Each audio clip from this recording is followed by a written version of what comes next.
Welcome to online science class. अध्याय 1 रासायनिक अभिक्रियाएं एवं समीकरण। हम अपने दैनिक जीवन में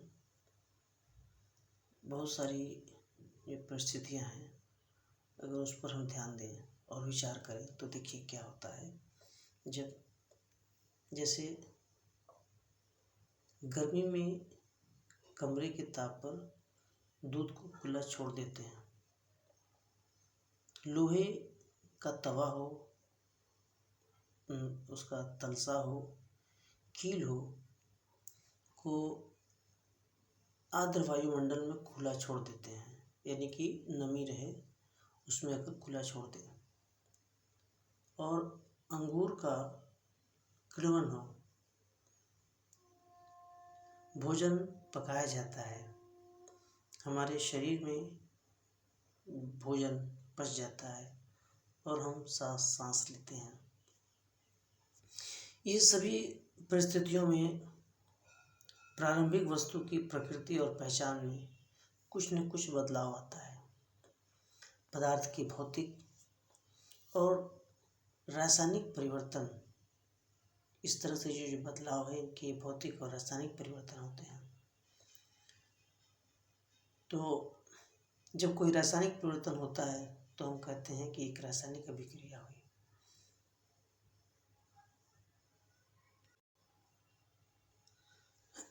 आपने देखा होगा कि चमकदार श्वेत लौ के साथ मैग्नीशियम रिबन का अगर ये दहन करते हैं और यह श्वेत चूर्ण के रूप में बदल जाता है, और ये सफ़ेद चूर्ण जो होता है ये मैग्नीशियम ऑक्साइड का होता है।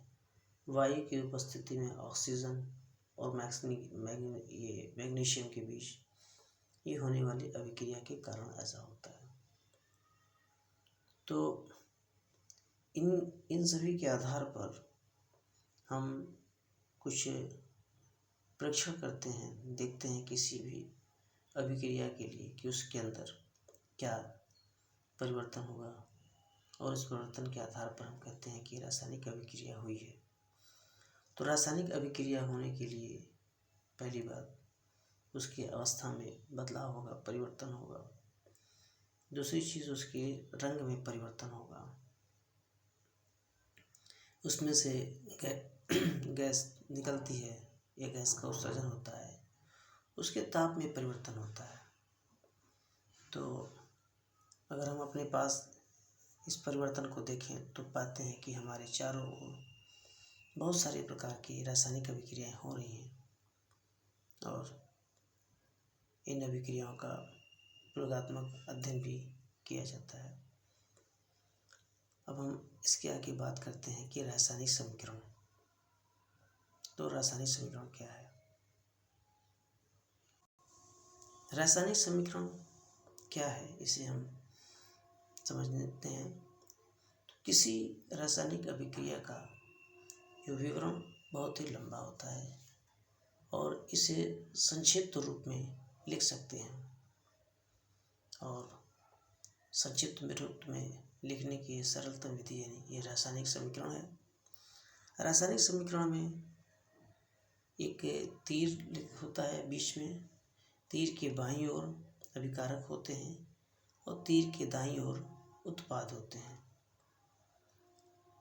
तो अभिकारकों के उत्पाद में परिवर्तन को उसके बीच एक जो तीर लगा देते हैं, तो यानी बाईं तरफ अभिकारक होता है, दाईं तरफ उत्पाद होता है। और अगर कई अभिकारक हैं तो उनके बीच बीच में प्लस का चिन्ह लगा देते हैं, ये बाईं तरफ होता है।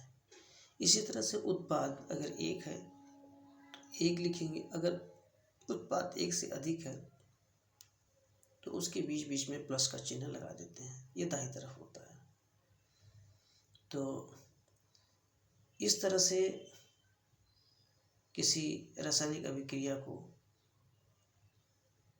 उसको स्पष्ट किया जाता है। और रासायनिक समीकरण को कैसे लिखा जाता है इसे देखें कि रासायनिक सूत्र का उपयोग करके रासायनिक समीकरणों को बहुत अधिक संक्षेप में और उपयोगी बनाते हैं। तो रासायनिक समीकरण किसी अभिक्रिया को दर्शाता है। एग्जाम्पल ले लें, उदाहरण इसका कि मैग्नीशियम है और ऑक्सीजन और मैग्नीशियम की ये ऑक्साइड को अगर ये देखें तो ये मैग्नीशियम और ऑक्सीजन अभिक्रिया करके ये मैग्नीशियम ऑक्साइड बना है। तो मैग्नीशियम और ऑक्साइड के बीच में प्लस का चिन्ह है। ये उत्पाद है, एक से अधिक उत्पाद हैं, तो इनको इस तरह से ये जोड़ दिया गया। तीर के निशान के बाईं और दाईं ओर के तत्वों की परमाणुओं की संख्या गिन लीजिए आप, तो उसकी तुलना करें। दोनों ओर के परमाणुओं की संख्या बराबर है। अगर बराबर है तो ठीक है, नहीं बराबर है तो उसको संतुलित करना है। तो इस अभिक्रिया में देख रहे हैं यहाँ पर कि ये समीकरण असंतुलित है। तो समीकरण के दोनों ओर के द्रव्यमान बराबर नहीं है। तो किसी अभिक्रिया का ऐसा समीकरण ढांचा उसको रासायनिक समीकरण कहलाता है और इसको रासायनिक समीकरण को संतुलित किया जाता है। रासायनिक समीकरण की संतुलित करने के महत्व हैं, इसको अगली कक्षा में समझेंगे। यहाँ तक ये रासायनिक समीकरण क्या होता है और इसे कैसे लिखा जाता है, इसे देखिए और समझने का प्रयास करें।